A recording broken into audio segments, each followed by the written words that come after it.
Welcome to Coming from Left Field, where we have conversations about politics, books, and current events with your host, Greg Goddles and Pat Cummings.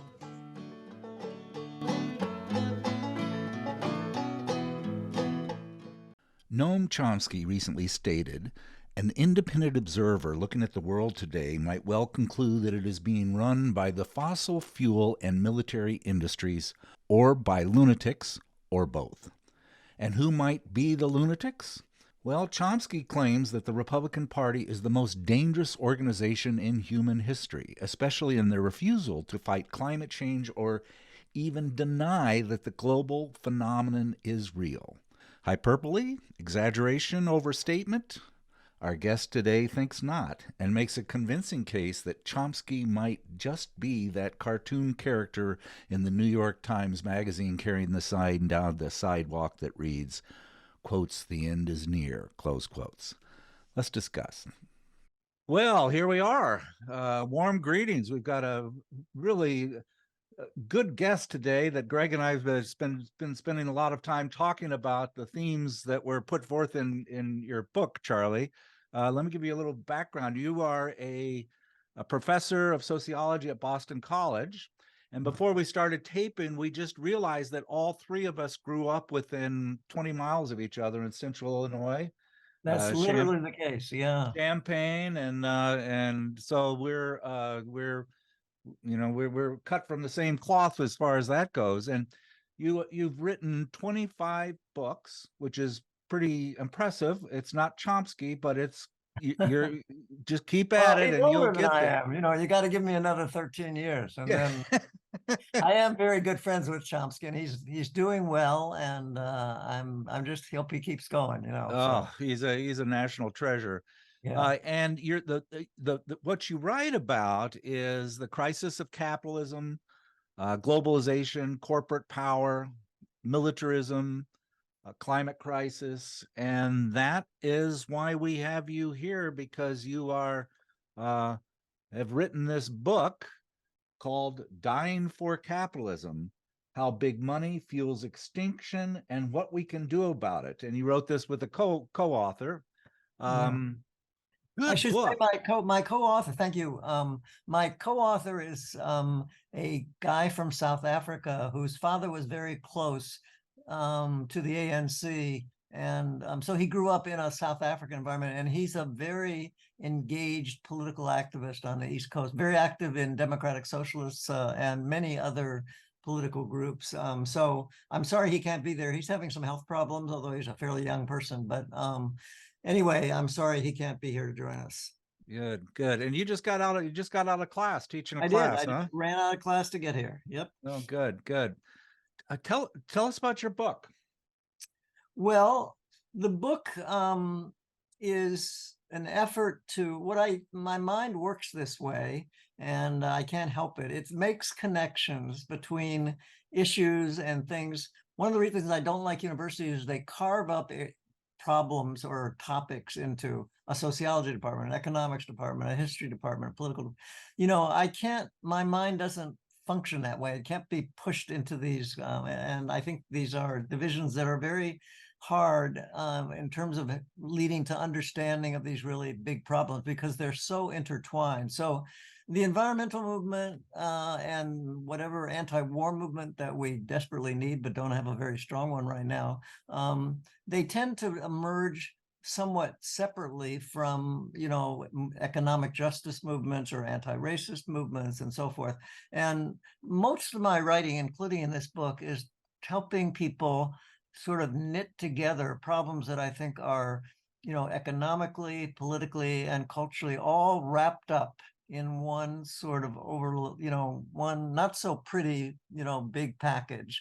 And in order to know how to deal with these problems, I think it's very important to see these connections that are usually not discussed. So this book focuses on what I call the triangle of extinction. So if you imagine in your mind, I could actually there it is. Oh, thank you so much. I'll superimpose that, but describe it, because Yeah. about So most of there you our go. So that's a causal picture. Thanks for copying. I could have put it up there myself. It's what it's saying is that our economic system is sort of hardwired to do two terribly dangerous things. One is it creates environmental death. It's a system wired, that is our particular, for at least our particular form of neoliberal capitalism, is hardwired for environmental destruction. And that's most manifested by climate change, but it involves biodiversity crises. We're killing off about 1,000 species of animals a day. So we have pandemics are in large part resulting from environmental spread of invasion of wilderness by loggers and miners and other people who don't belong in wilderness. So part of this triangle of extinction is saying that as long as we're embracing our current economic system, we're buying into a terrible environmental future that we probably won't easily survive.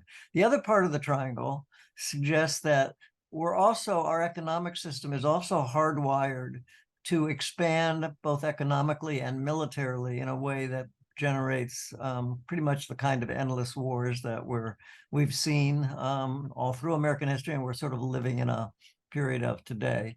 And then the third part of the triangle is what you see at the bottom of the triangle. You could pull that up again. And so at the bottom, these arrows are causal arrows. And so capitalism is helping fuel environmental destruction. It's helping fuel militarism. But the two are very importantly related to each other. So militarism fuels climate change and environmental destruction, and environmental destruction fuels militarism. It's interesting that the Pentagon, is annually required to state to the American people every year what it sees as the most important national security threats to America. So do you guys know what they've been saying for a number of years is the most important national security threat to the United States? What? Climate change. And of course, it's not hard to understand why. Climate change is producing, we're now melting much of the Arctic and the Antarctic. Sea level is rising. Over half the people in the world live within 50 to 60 miles of an ocean or a sea. What that means is, if you live in Bangladesh or you live, in some parts of California, it's possible that or in Florida, for example, hundreds of thousands, millions of people are going to find their inhabitable space disappearing. Right now in Florida, they won't insure a lot of homes because of temperature, floods, and so forth are making them uninsurable. So people have to leave. When people have to leave, it produces a lot of tensions. What the military is worried about is these climate-induced migrations that pit one population against another for scarce land and scarce resources. So, and of course, so that's one thing. What the Pentagon does not tell us is that the biggest institutional carbon emitter in the world, the biggest, do guys know what that is? Well, that's our military. I learned that in your book. Yeah, you're exactly right. The Pentagon, by far. Right.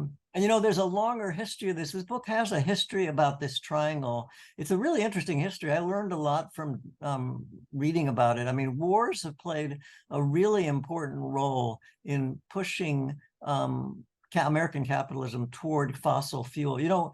When the British Industrial Revolution began, I learned from doing preparation of research for this book that there was a lot of water power that looked like it might be water steam power might have been a leading fuel for capitalist industry. The capitalists, the early industrialists, abandoned it not because it wasn't efficient or potentially a good source of energy, but because they thought water was so much part of what people might think of as the commons, that people might feel, hey, water is something that belongs to all of us, not just to businesses that want to use it to produce and make a profit. They decided it was too risky to essentially invest heavily in, building an energy grid built around renewables like water, for example. So they pushed toward oil and coal and gas. And, another really interesting thing that I found in the historical work on this is that particularly the push toward oil got very, very accelerated by war. So that, the early capitalist state of Rockefeller and Morgan emerged out of the Civil War. I mean, the connections between war and capitalism go very far back, and modern capitalism really emerged out of the railroad financing of the Civil War, and the money that was then paid that sort of put together national markets by the robber barons, J.P. Morgan, and that's where oil started. But the building with Rockefeller in the in the 1890s, at the peak of the robber baron the first Gilded Age. We live in a second Gilded Age today, of course, in many ways. But the coming of World War I put enormous pressure on governments to subsidize and accelerate and expand to get as much fuel from oil as possible, because the early planes and ships and tanks in World War I were very dependent on oil. So it's just interesting to note that the two world wars played talk about the intertwining of economics and war. The wars gave rise to the fossil fuel kind of capitalism that got locked in. It probably would have gone that way anyway, but it's an important factor in understanding that capitalism emerged in this very fossil fuel dependent way. It's interesting that theoretically, one could imagine a capitalist economy without being fueled by coal or gas or oil.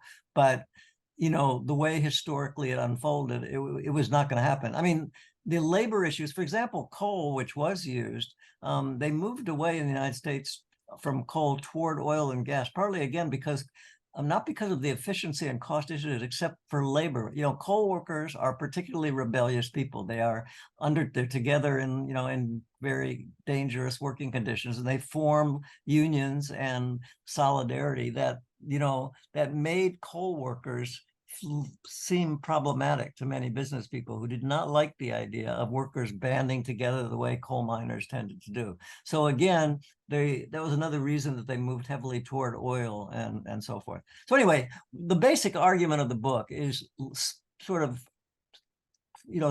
explaining in some historical and sort of cultural and economic way the reasons that our economic system is a major driver of extinction. Let me step back for a minute, because the word extinction is in the subtitle, and people who are listening to this conversation might say, well, what exactly do you mean by extinction? And there's kind of an interesting discussion about that, because the first thing you might think of is, well, a major nuclear war, which simply blows up everything, and everything is destroyed. But there's actually philosophers and sociologists and people who think about these grim subjects have written a lot on the subject of extinction. And in the very early part of the book, I talk about that. Extinction is not simply, this is to make you a little bit happier. It's not to say necessarily that our system is going to blow everything up immediately, but rather there's a spectrum of kind of ebbing and curtailing of life possibilities. And you can see certain areas of life continuing, not at the full flourishing that one would want to see with life. And so, in talking about extinction, we're talking about serious erosions of our ability to live full, meaningful, creative, and sustainable lives, but not necessarily total death of everything. On the other hand, the possibility of total death of everything is not insignificant, right? I mean, the possibility of sort of a nuclear war or an irreversible climate disaster and so forth that would lead to basically destruction of all life on the planet is a real possibility. So we're not talking fun and games here. We're talking about real possibilities and things that it's remarkable that we have a political party today that is totally in denial about the climate. I mean, the Republican Party is totally in denial of the idea of climate change, and a large number of Americans reject the idea that climate change is happening. That's a scary thing in the world's most powerful country. Right.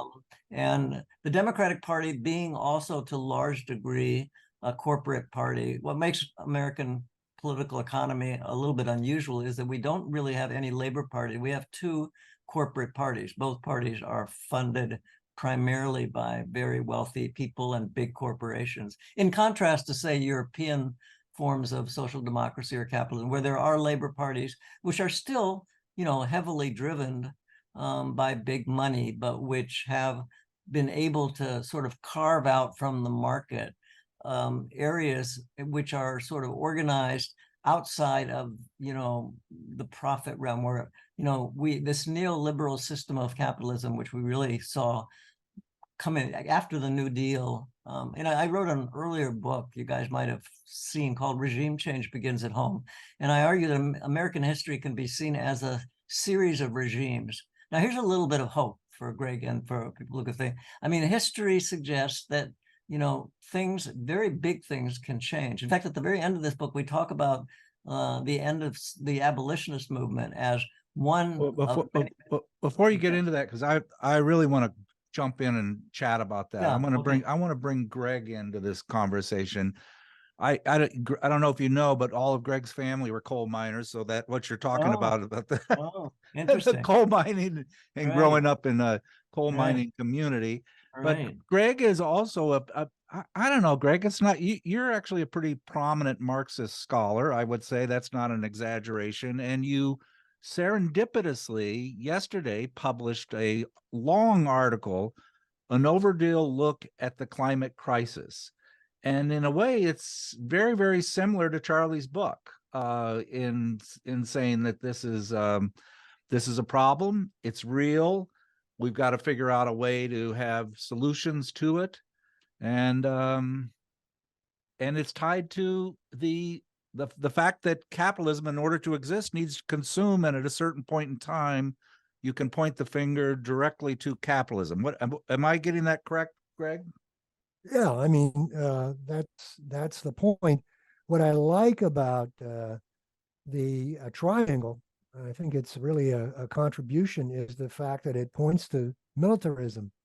That's usually left out by most environmental activists, most people on the left, in fact, and the broad left, social democrats. They don't see militarism as a direct cause, as a causal factor, a cause of, by capitalism. So that's a positive. But what I'm a little disappointed is I think it minimizes all the negative outcomes of capitalism. For example, it's not just the environment that capitalism is destroying, and it's certainly not just neoliberalism as a form or an aspect of capitalism, but capitalism in general, but the political system. Our political system has evolved to a point where it's in dire crisis, as deep and profound a crisis as the environmental crisis, and it's directly caused by capitalism. So we need a different figure, not a triangle, but something with many more legs. Same thing is capitalism has also produced the nationalism, which in turn feeds the wars, but is also a factor in splitting people up and dividing people in this country. Ethnic conflict and so on. Of course, it's a direct producer of imperialism. It is the source of imperialism in the world. So it seems to me there's a great contribution by adding militarism, but there's a lot left out. A lot of what capitalism has produced that's been left out with the triangle. And I think the triangle should have many more sides than just a triangle. Should have a right-wing neo-fascism, hyper-nationalism, throw in racism there that fuels it. Yeah, if I can just respond to Greg, because I appreciate his, what he said, that so many people these days forget about war and militarism and focus simply on environmentalism, maybe on capitalism if they're leftist, although most don't. But Greg, what I wanted to say is the book spends a great deal of time dealing with the politics of militarism and of the politics of capitalism. I mean, the whole reason a lot of the hard wiring is political for why capitalism overwhelmingly tends toward both environmental death and toward imperialism and militarism, which are all intertwined together. So actually, there is a good deal in the book about the political, sort of the political, the whole argument of the book is that the politics of our state and our policies, environmental policies, military policies, are driven by the capitalist order. And so I would say that while it's true that I don't put politics right in that triangle, politics is the underlying blood of that triangle. In other words, if you didn't have a political system that was enforcing capitalist, property rights, which was enforcing, foreign policy and imperial policies that corporations need to enrich themselves. I mean, the entire narrative of the book is about the political system that sort of connects these three parts of the triangle. And so, it's there's a great deal in this book. I mean, I appreciate you're saying this, and I can imagine drawing this differently in a way that you could put, everything from, current, neo-fascism. I'm writing a book on democracy and fascism right now, which I could have easily integrated into this book, but you can't. The Dying for Capitalism book is all about the politics that are driven by our economic system. And I agree with you, it's not just neoliberal. Neoliberalism is kind of the most extreme form of this, but you can go back to almost any period of American capitalism and see these same political forces at work. So, capitalism is, I think of myself as a political economist, which is to say the economic system can't operate without a political system, which is basically carrying out the economic imperatives of that system. And so, capitalism depends on the state to basically carry out a foreign policy, which is an imperial foreign policy, an empire, and full of war. So capitalist politics are all over militarism and the way I develop it in the book. And the same with environmentalism. And the same is true about the internal dynamics. I look at public health issues, it's not part of I treat it as part of the environmental thing. But the book also deals a lot with COVID and pandemics as a public health issue. That's a capitalist crisis as well. People tend to separate public health crises from the economy. But, even looking back at, if you read Charles Dickens in the early 19th century, the industrial, it developed with massive pandemics like cholera and tuberculosis and so forth that were killing, about 40% of the population of many European countries and so forth. So I just want to say to Greg that I entirely agree that you can't understand this triangle of extinction without thinking about politics. It is run, the connections between capitalism and environment, between capitalism and itself are political, right? Capitalism is a political system. I often say to people who say, well, capitalism is simply about diminishing the market. Well, it's about diminishing diminishing the state, that it diminishes the state for ordinary people's well-being and needs. But, capitalism supports a very large government for large corporations. The largest system of welfare in America is the corporate welfare system. There's more money that the state is doling out to large corporations, whether it's tax depreciations, whether it's subsidies of various kinds, all kinds of write-offs, all kinds of foreign policy.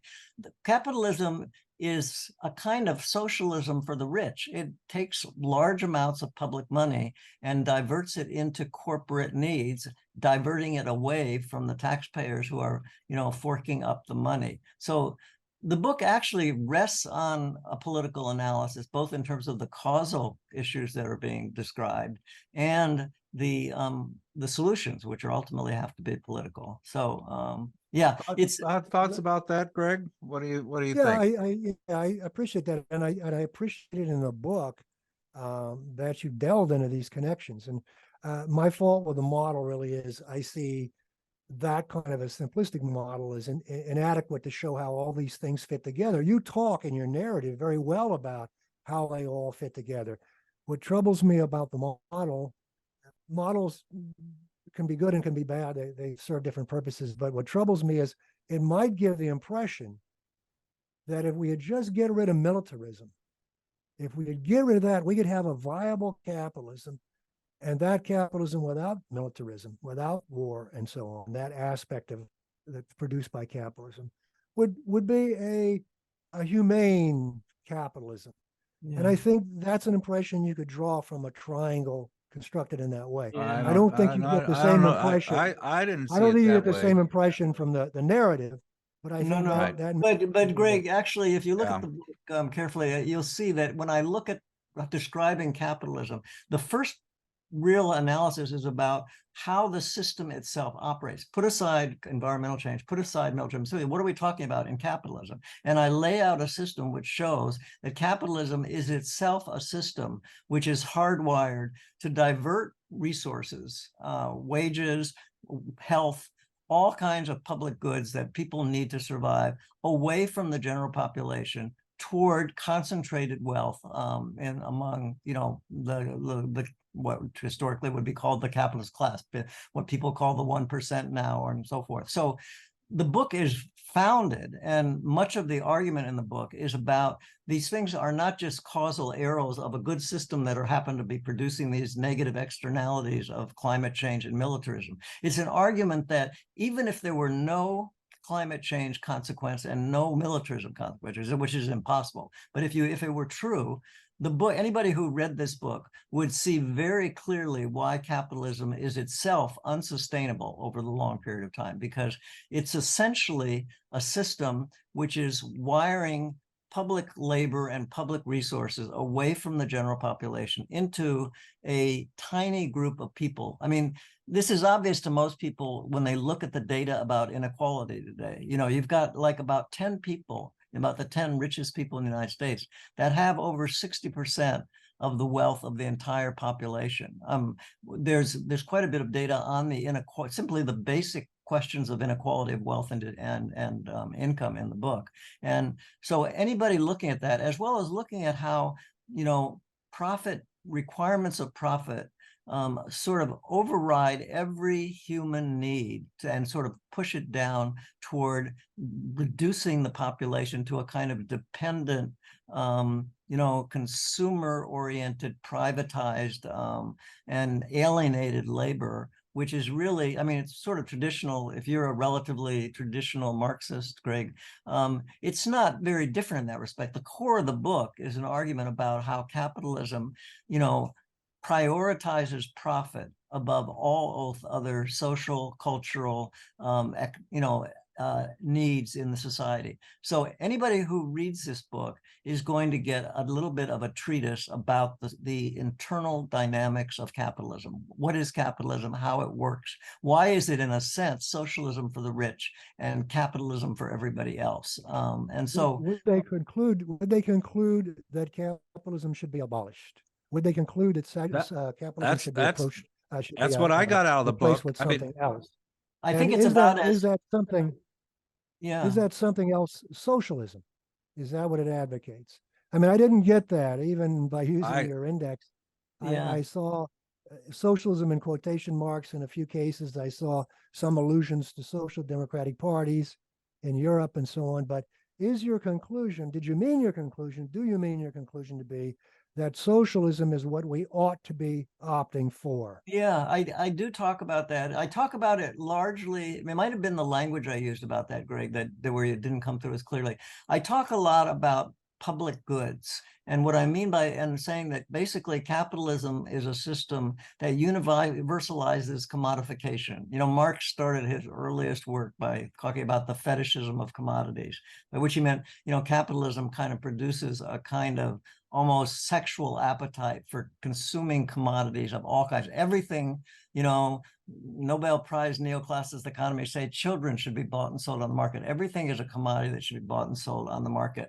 So when I talk about the whole last part of the book is about how to create a society which is taking more and more out of the market and into basically what traditional Marxists would call a socialist system, which I call a system of public goods, by which I mean a system where things are being removed from private production for commodity selling on the market toward public production, whether it's through national ownership or through local community ownership or worker ownership.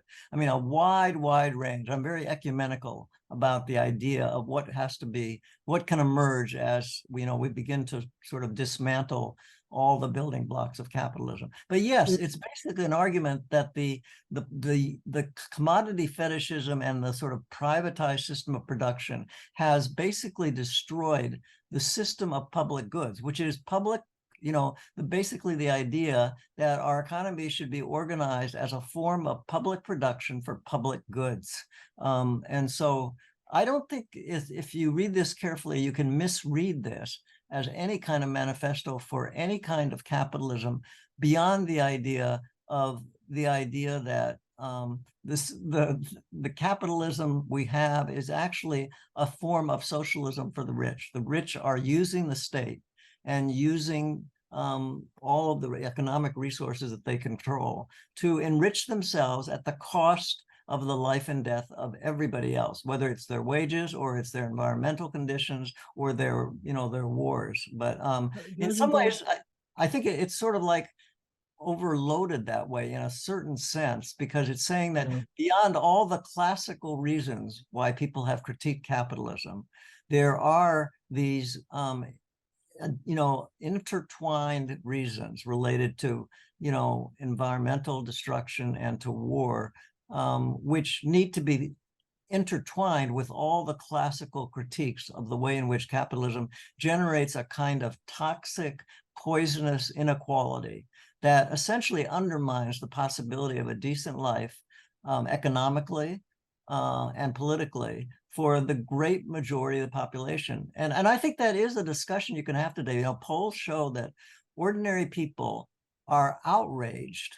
I mean, the fact that so many people supported the UAW strike that just happened today is a fact. About 80% of people today say they like, even though we're at a very low point of labor organization, 10%, about 10% of the labor force is unionized. About 80% of the population said they were supporting the UAW in this strike and the Hollywood strikes and the initial Amazon and other strikes. There's a real sympathy, I think, growing in the population. There's enormous outrage, both on the right and the left, about the concentration of wealth in the country.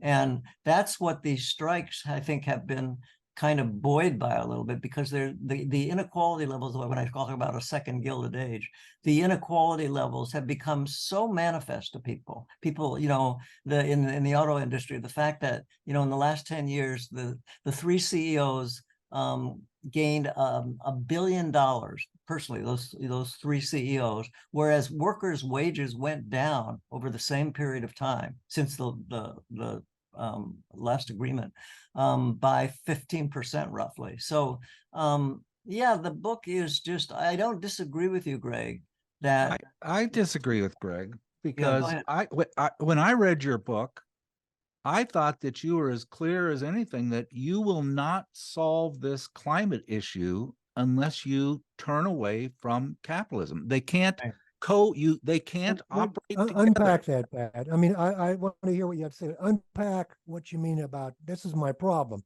What does it mean to turn away from capitalism? You can't. Capitalism, by the nature of it having to I understand that. What does it mean? What is the turn away?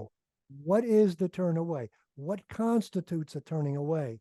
Is it incremental? Is it, well, we've got to undo what's been done by Reagan and Thatcher? Is that what it is? Or what is it? What is it? I mean, that's my question. What is it?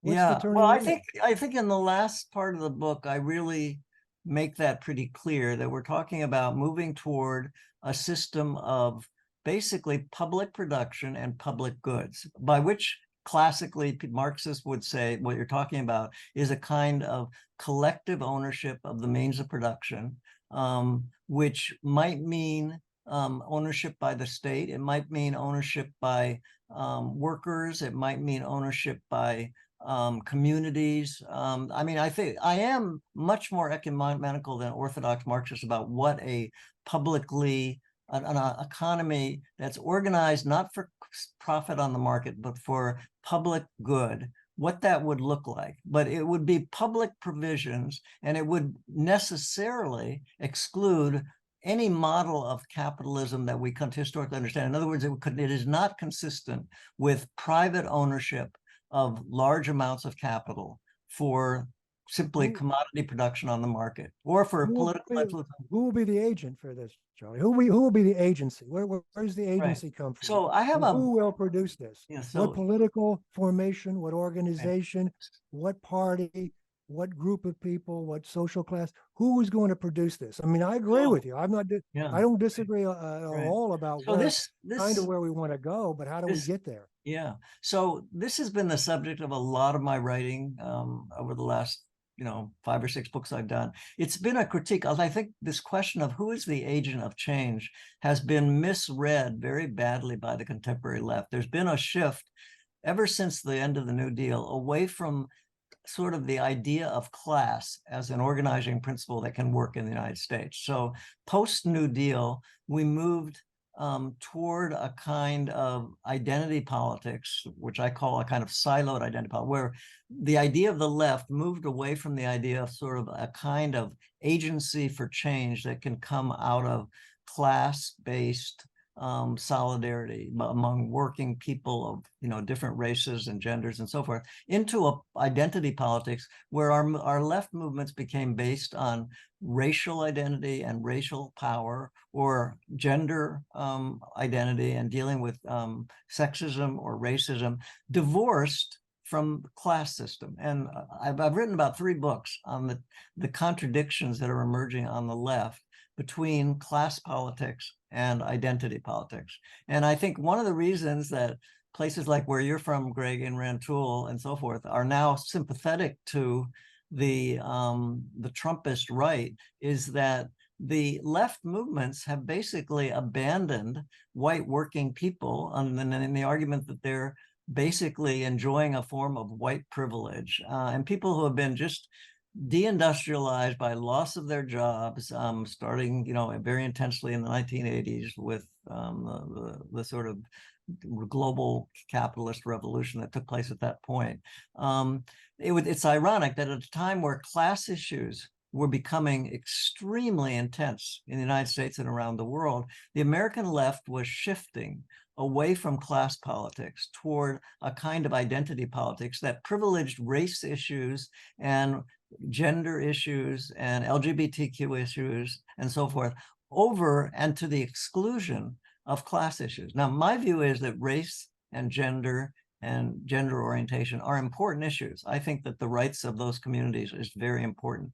But the left has developed a mode of organizing for change, which basically pits these groups against each other. It says the defining element of the way you can organize people is around their racial identity or their gender or their gender orientation, and or even broader, whether their disability, their whatever it is. And this is a kind of extremely, in my view, it's extremely counterproductive to thinking about change, because as important as race and gender, these are incredibly crucial issues. When a progressive society, when progressive movements in a society move toward this kind of what I call siloed identity politics, each group is kind of defined in its own silo. It has its own identity. It can potentially link to other groups, and they talk about intersectionality that way. But in fact, the way that these identity politics have evolved over time is basically to say we don't much care about class. I mean, what is the success of an anti-racist movement, of a feminist movement, is to make sure that women have as much chance of getting into the corner office as men do.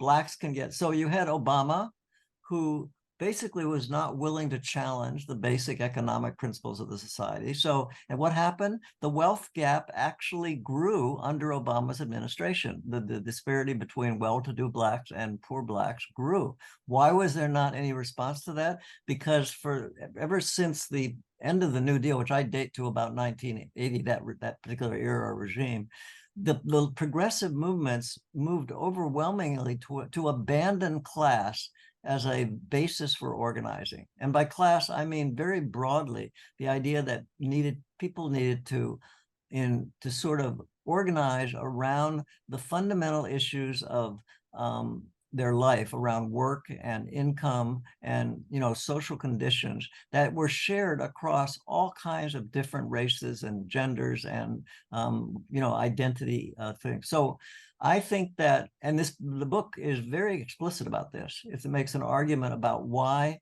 the current form of left politics needs to be reconfigured closer to the way that happened in the New Deal, where there was a very strong focus on the meaning of class, you know, class and class power, and the kind of politics that arises from confronting the economic system through the collective power of people across race, gender, and other identity divisions. So, yeah, my view is that these strikes that we've just seen are a glimmering, just a glimmer, because we're still at 10%.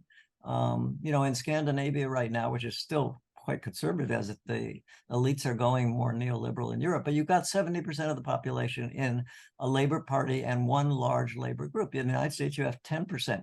You have an overwhelming desire on the part of the population to see much more of the labor force unionized, because it's obvious. There's this simple, you don't need a lot of political ideology to say that the masses of people are sort of stagnant. The average wage in the country has gone down over the last 50 years, household income and wage, even with more people working, while the income of the very top part of the population has risen, you know, astronomically. I mean, the level of inequality between the very wealthy and the mass of the population has never been this great.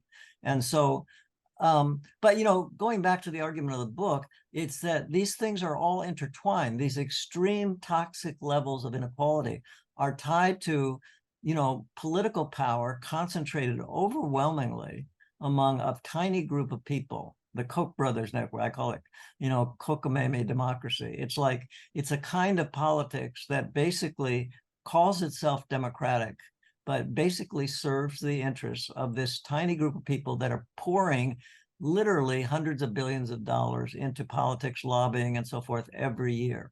So the argument is that, you know, absolutely the solution to the environmental crisis, to the military crisis, and to the is all tied up with politics and with the politics of a class system. What is the politics of a class system? Capitalism. But you know, before you got on, Greg and I were arguing and yelling at each other and such, and you know, I think we can all agree that Chomsky is correct when he says the Republican Party is the most dangerous organization in human history right now because of climate denial. You believe that? You believe that? Trump, I think when Trump takes and says that it purges every mention of climate change, when he allows for the drilling, when he allows for the fracking. I'm no friend of Trump's, but you believe that? I mean, you believe that? Oh, absolutely, Reaganism, absolutely. Reaganism, when it was here, when Nixon was in power, of course, in retrospect, he looks like a liberal, but these threats have always been there. That's a feature of the capitalist system. That's well. That way, I want to get. Let me ask a question in general. I think which can help beyond this, and that is: do either of you think that the existing two-party system can get us out from the kind of crises that we all agree exist today in America? I might take a different stance on it or a different slant at it than others, but we all agree we're in a profound, deep crisis. Can this two-party system as it exists today, can you find a way out of this mess with this system? Forget about Trump for a minute. Let me answer that first, because that was I was finishing my thought on that. It's not just the Republicans. I'm part of the problem. I have a Chevy Bolt EV. My vanity license plates say Chomsky. You are not going to get out of this situation with this green growth. You're not going to get out of this situation. But what I got from your book, Charlie, clearly is the only way you're going to get out of this situation is to revisit the concept of capitalism, of this accumulate, and focus on social usefulness and not just profits. You can't solve this solution by me putting up a solar thing Yeah, I'm so glad you mentioned this, because there's a long critique in the book of, quote, green capitalism as a kind of oxymoron. And you're putting it very well, that, if you're living in a system that's hardwired for simply producing more and more, and to get people simply to consume more and more, it's a system that there is no way that the system can be sustained in its current form and have any kind of chance of maintaining any kind of environmental, sustainability. It's just not possible. So one overwhelmingly powerful argument for changing our economic system, which I think most climate movements have not yet embraced, even though you put it very clearly, it's at the heart of my book, is that green capitalism is not possible. You can move certain things, you can build more solar panels and wind turbines and build more electric cars, but you're going to continue, capitalism is going to continue to produce a kind of burden. Capitalism, nobody's ever produced a model of a stable, steady state growth, non-growth capitalism.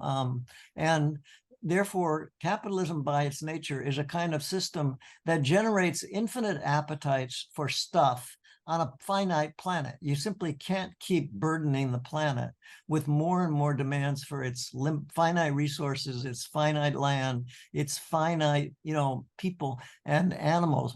This thing I mentioned about pandemics are emerging from the fact that every year we're bulldozing into more jungles and more forests, which are essential for the preservation both of trees and of animal species, which we're now simply, part of this is human hubris, that we were put on the planet just for our own profit. In this case, the profit of very small numbers of people. But, you read my book right, that, the idea that you could have environmental sanity or survive environmentally in a capitalist system is structurally absolutely impossible. And the book lays out in very great detail why green capitalism, the kind of Bill Gates model of forming, it's sort of based on this idea that's very popular in the United States, that technologies are both the cause and the problem, the solutions of problems. So Bill Gates gets up there, as do millions of high-tech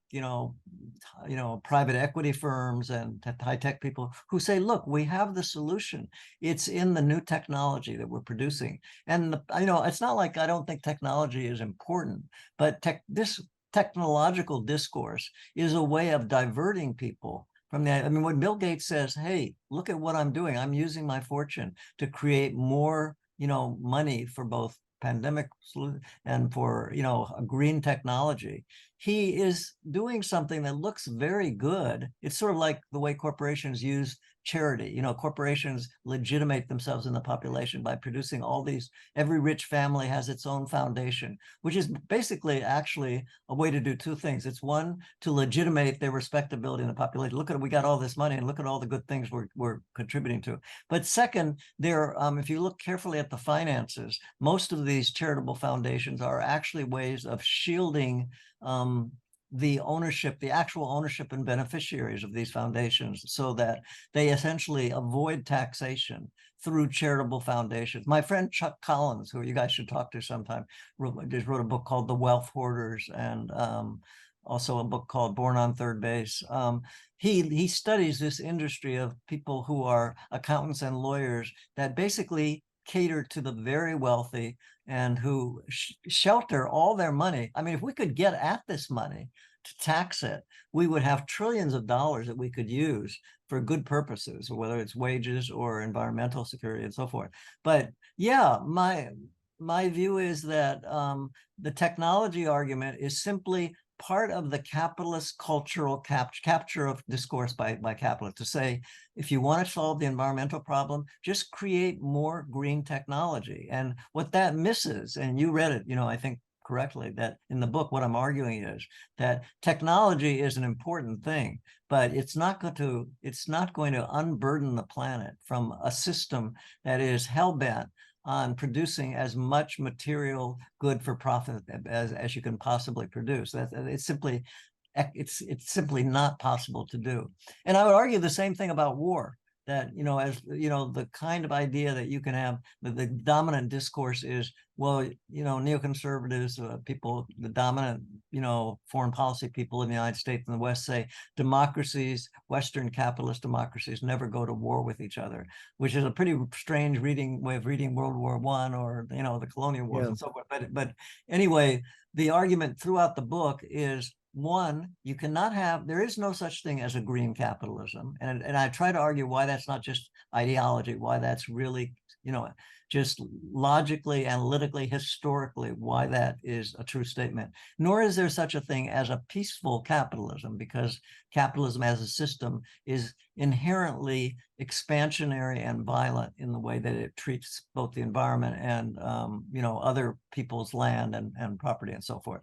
But none of this is to detract from what Greg was asking about whether, if you simply bracketed environmental and military issues, would you then have a nice, attractive economic system? The book is, for the very reasons that capitalism cannot be green and cannot be peaceful, it also cannot be socially or economically sustainable over the long run. It's not viable because it simply concentrates wealth and power and in a very small part of the population, and it creates a form of politics and culture that are so sort of so diverting of what the needs of ordinary people across the spectrum, whatever. Again, this goes back to the problem. Much of the problem in the Democratic Party and the left, if you say, can the two-party system do this? Can the Democratic Party help solve these problems? Well, we live in a capitalist society. Both parties tend to be corporate. Like I was saying, I used to call them Bush and Bush Light. We have a very hardcore corporate party and a pretty, a sort of softer corporate party that the Democrats have been. We need a different kind of party. Does that mean we don't try to organize within the Democratic Party? My view is we are in such an urgent, in terms of time crisis and the scale and time dimensions we're working. This is not joking around. In 10, 15, 20 years, we may not be around to even think about these problems. So that leads me to the idea that you have to be very open and sort of about the way you think about change. That I do have a very strong critique of the way in which progressive, and by that I mean both the Democratic Party progressives and the left movements have moved away from class politics toward identity politics. I think that, I think race and gender, justice are very, very important to achieve, but I think they only can be achieved within a kind of, what I call universalizing resistance framework, which it brings together these different movements under a shared class focus, which is also a climate focus, which is also a war focus, So Greg, Charlie and I absolutely agree with each other. Tell us don't you agree? Look, how can you disagree with what Charlie just said? Look, you misunderstand. I wrote a piece which was a laudatory review of the monthly reviews, great discussion of degrowth, planning and degrowth. And there were 12 authors, and they all understood and they all stood right along with Charlie. I mean, I read the sections of your book that support this, that capitalism is incompatible with solving the environmental crisis. So I recognize that. What I charged them with, and I praised the book, that issue. I'd urge you, Charlie, if you haven't seen it, there are 12 different authors, monthly review, Bellamy Foster's the editor. Read that. It's very, very useful. What I charged them with is, where's the agency? They do with what a lot of academics do, and it is they rely on the passive voice. This must be done, and that must be done, and so on and so forth. And they're exactly right. I mean, when it comes to the climate crisis, You get exactly right. Disasters around the friggin' corner. The question then becomes, what's the agency? So Who's going to Greg, do? Greg, Now, so before let me finish, let me, you put your finger on the fact that the labor movement and its motion is very important. I agree. I think it's critical, but it's so far from addressing this issue now, addressing politics in America now, addressing war in America now, and it's got there because of the McCarthy era, which has been totally unmentioned in this thing, and the setbacks to the left that occurred after World War II. So we have basically a disarmed, dysfunctional, and fundamentally anti-communist left in America. And because that's an obstacle to seeing beyond any answers today that will address the urgency. I mean, since Reaganism, the Democratic Party has retreated dramatically. Why would anyone think today? That's when did Reagan get elected? You know, when did he get elected? You know, that's at the end of the 70s, the early 1980s. That's 43 years ago. And the Democratic Party's moved nowhere but right. And now to solve a crisis that must be solved in 15 years, maybe the Democratic Party can do it. Maybe. I don't think so. But anyway, that leaves me with the question, what is the agency? yeah, What is Greg, going to answer this in 10, 15 years? right, Greg. So we want to respond because I agree with you. This is the important question in many ways. You know, why write a book about all these structural systemic problems if you don't have a view of how to? This is why I mentioned my co-author at the beginning. He's not an academic. He grew up in South Africa. He was very good. His father was close friends with Mandela, and he grew up like breathing the air of the ANC movement, you know. So, and what is he today? He's an activist on the ground. He started a center called Encuentro in Boston. It's a nerve center of the left. It brings together and immigration rights movements, feminist movements, public health movements, labor people, and it's a center where all different movements of the left can get together, progressive forces can get together and kind of both operate and communicate with each other. So my view is that because the Democratic Party has all the limitations that you're talking about, and I think they're sort of obvious. They're certainly obvious today. Although Biden went a little bit further than I thought he was likely to do in his first 2 years. But you know, my view is, given the recognition of how limited the Democratic Party is, given the time frame that we're dealing with, and the weakness of social movements. I mean, when were social movements most powerful in the United States? We saw powerful social movements in the 30s. We saw powerful social movements partly in the 60s. You can go back further in history. But we're in a period, I agree with you, where the agency on the ground is weak. And therefore, what I take from that, and yet we need urgent and mega change, that is change in the large scale systems. So what do you do with those two things? That your agents on the ground, the way in which they're organized is relatively weak, and maybe hurting the possibility of change, producing the right-wing reaction that we're seeing. I think the culture wars are a reflection a lot of the failure of the sort of, let's say, like the successes of identity politics and the failures of class politics. But my conclusion of that is not that, despite my critique of the Democratic Party as a corporate party, I feel like we need, and here's where our focus of our book on abolitionism at the end, and this was written by my South African collaborator who grew up, looking at abolitionism in a sense as it came out of the ANC in South Africa, but also having studied abolitionism in the United States, that, what he came away with, the last two chapters of the book are written as a dialogue. This speaks to your issue, Greg, of agency, between somebody interviewing a 2020s activist in 2060. And it's a conversation about how did the 2020s activists move toward what we call a very slender path from where they were in the 2020s into the 2060s. And this is informed, and then that becomes an interview, which takes you up from 2020 into the future.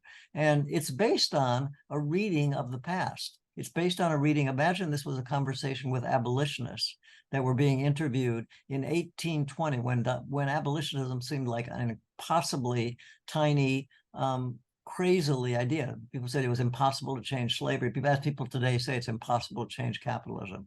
And so the book ends with a very open and ecumenical conversation about how do you create large-scale change in systems, large-scale systems, in a period when the existing organization on the ground is weak or is organized around, foundations that are, that are diverting people, like around the kind of critique of identity politics that I have. So the last, fourth quarter of the book is exactly addressing this issue of agency. I don't know if it would satisfy you, Greg, but it is an effort to say, in the kind of urgency that we're confronting right now, you need a very, this is one of the lessons that we drew out of abolitionism. It was a political movement, a cultural movement. It was a reformist movement, a radical movement. It was a religious movement. It was a religious movement and a secular movement. It brought together pacifists with John Brown. It brought together, people like Frederick Douglass, and then people like, Lloyd Garrison, who was a socialist, with much more traditional people. That's sort of the mapping that we have in the end of our book, which is that the last couple of chapters of the book is that, we have to create a kind of very ecumenical, sort of moving on all fronts at once, economically, politically, culturally, working with we don't have a single, agent that we can rely on. We need to mobilize large parts of the population that have not historically been involved in social change or progressive. Charlie, what I found frustrating reading that is those were, certainly important factors, ideological factors that grew and fermented. But what it resulted in, and it's important to see this, is a veritable political revolution, the creation of a Republican Party, an explosion, a bursting forth of a new political formation, which led directly to a civil war which abolished slavery. Right. And that's the whole story. That's, as they used to say, the rest of the story. Right. So yes, there's no question of the importance of that, of looking at abolitionism and those players. But that break with that two-party system, with the Democrats and the Whigs, that fundamental break scared the crap out of the Southerners. And with John Brown added to the formula, the militancy to go along with that was the bursting forward of the forces that broke into a civil war that created abolition. So I think that's a really important point. And I think in the book, we treat it a little bit more. We're arguing we're in a systemic crisis that humanity has never faced before. We are living in a period where the emergency that the human population, the human community is facing has never been as severe and extreme and urgent. So let's start with that. We happen to be, unfortunately, living in the worst crisis of human history, where all of life is at risk of being extinguished. And then we also happen to be combining that with a period where the economic and political systems and the progressive left movements that you would think you would rely on this kind of emergency are in a weakened and distorted form. The parties are incredibly impoverished in the way these, in terms of their vision, their revolutionary fervor, their understanding of how deep a change in the system we need. Does that mean that you just sort of say, I'm not going to work with the Democratic Party at all? Well, my view is that basically, again, taking from abolitionism, let me give you another idea. Andre Gortz, the French Marxist and ecologist, and you introduced this idea of radical reform. In our book, we argue that, look, we need revolution, we need reform, given the unprecedented emergency that we're facing. We need every form of political change strategy that we can use. I like Gortz's idea, we talk about it some in the book, about radical reform. It's very different from reformist reform. Gortz says that reformist reforms are reforms that basically lock in the existing system. They give the appearance of change with eventually cementing the actual system, making it harder to change the actual system. A radical reform is a reform that wedges open the possibilities of change in the system. In other words, as soon as you implement the reform, it leads to a deeper reform that has to be unfolded. So in a way, the whole argument is, yeah, America is not in a revolutionary mode right now. We don't have a revolutionary party or a revolutionary spirit, even though people, I think, understand increasingly the scale of the emergency that we're facing. But how do you actually move agency-wise in that direction? You have to exploit this kind of radical reformism, in a sense. You know, I mean, that radical reformism, if it does, in fact, as Gort says, opens the door to more and more people to larger and larger reforms that they hadn't thought about. Ultimately, that means toward a revolutionary change, toward a whole system change. Charlie, we have that. We have that in single payer. We have that in the idea of changing the healthcare system radically. 70% of the people in this country support it. If that isn't a radical reform, and if that doesn't have enough support, and yet it doesn't happen, and it's not leading to anything revolutionary. So we need, I think, a little more flesh, something more than just that. Yeah. Well, I mean, I think that there are many, many people in the society who feel like Obamacare is not enough. You know, they think defending Obamacare is an important thing to do. 70% yeah. Polls. I mean, you know, when Bernie came in, who's not a revolutionary, but sort of defines himself as a democratic socialist, he got, you know, strong support in those Midwestern states like Michigan and Pennsylvania. He outran. Why did he outrun those people? Because he was arguing for a more broader kind of systemic change than Hillary Clinton certainly was, or the Democratic Party generally was.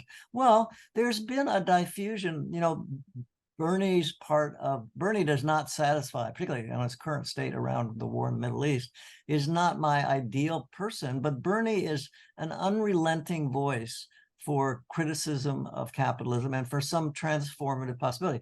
That way of thinking is spreading in the population. We know that from polls. And as I said, you know, I look at those polls about, you know, 50% of young people in the country, if you ask them, how do you feel about the word socialism versus the word capitalism?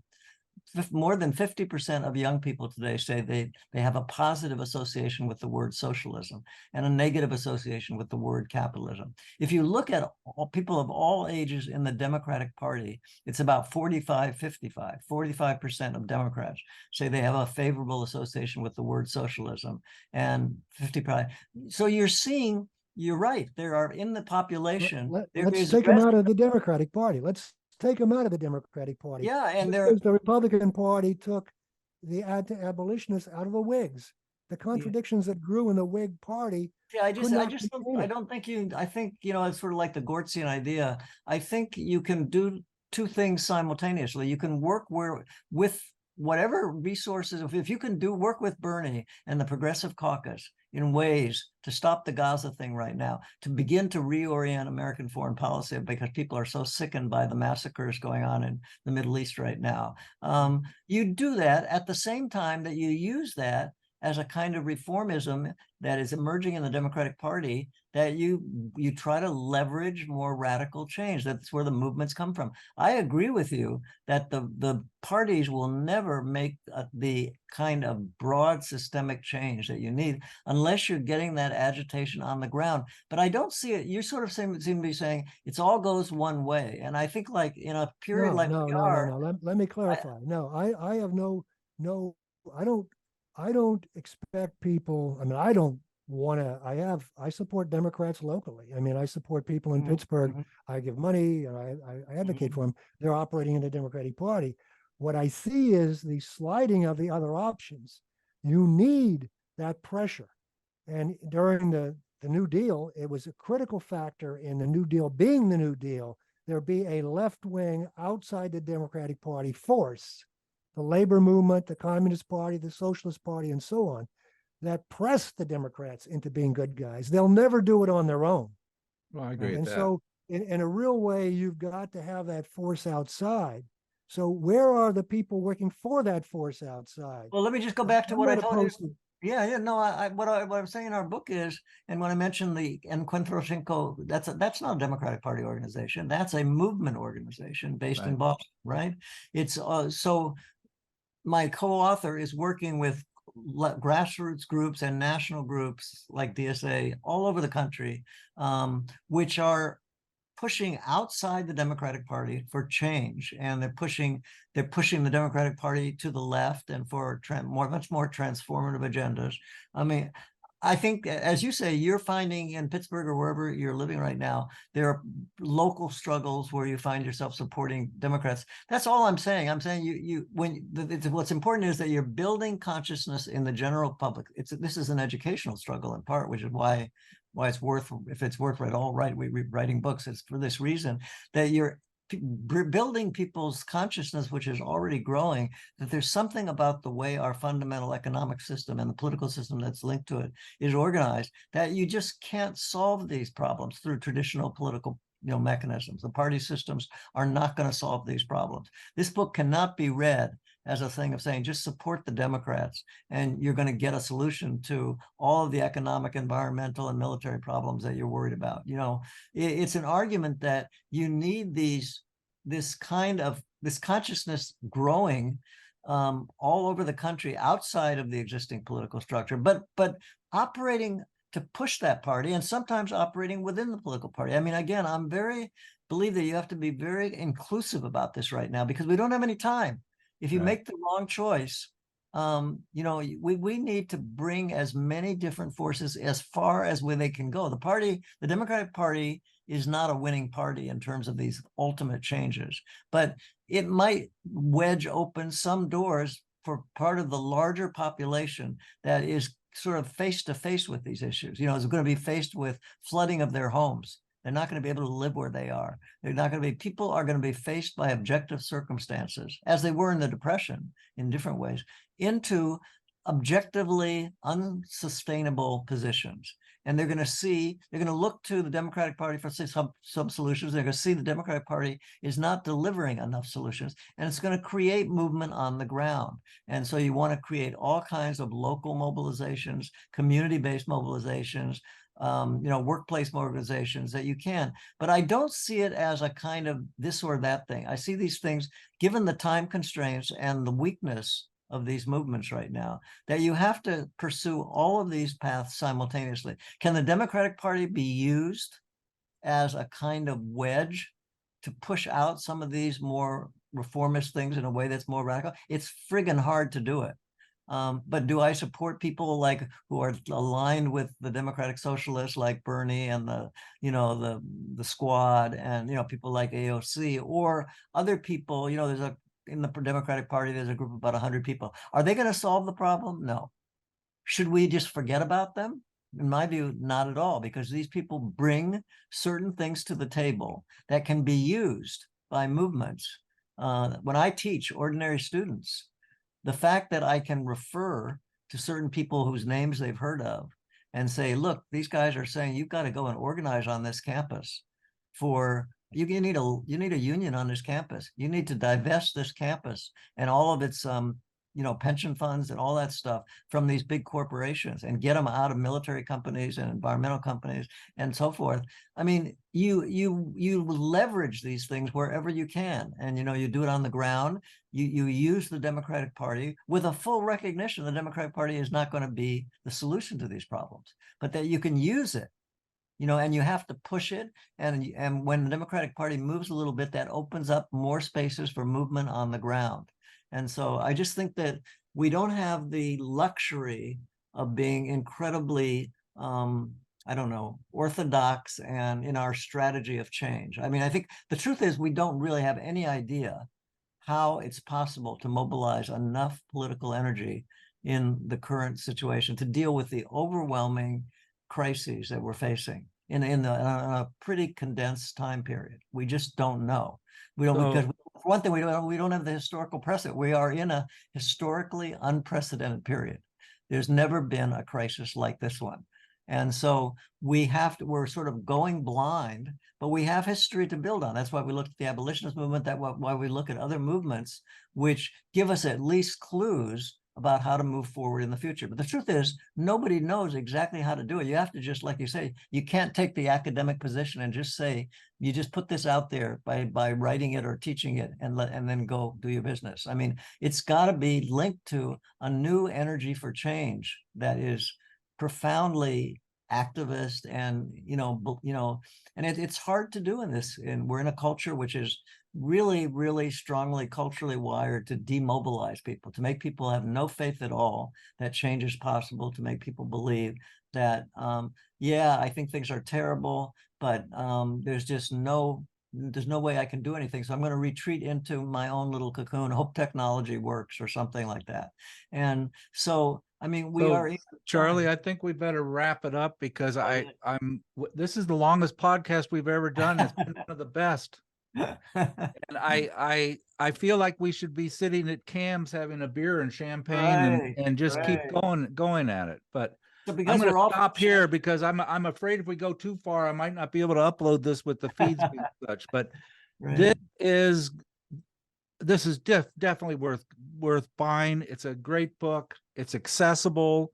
It's you write at a level that is easily understandable. And I don't think I've been so fired up in a podcast in a long time, which is good. That those emotions are helpful, and I think they're good emotions. So, Greg, any final thoughts? You're an excellent diagnostician. You're an excellent diagnostician of capitalism, and I really appreciate that. And that's so important. And that you're in a university where you can give that diagnosis to youngsters is so important. So thank you. Wonderful. I appreciate both of you. Thank you so much. You make me proud of my origins, knowing that this all came out from around the Midwest in Champaign-Urbana. So I'm not surprised that we were able to have a lively conversation. Good. But thank you both very much. I really enjoyed the conversation. Charlie. Thank you. Thank you. Yeah.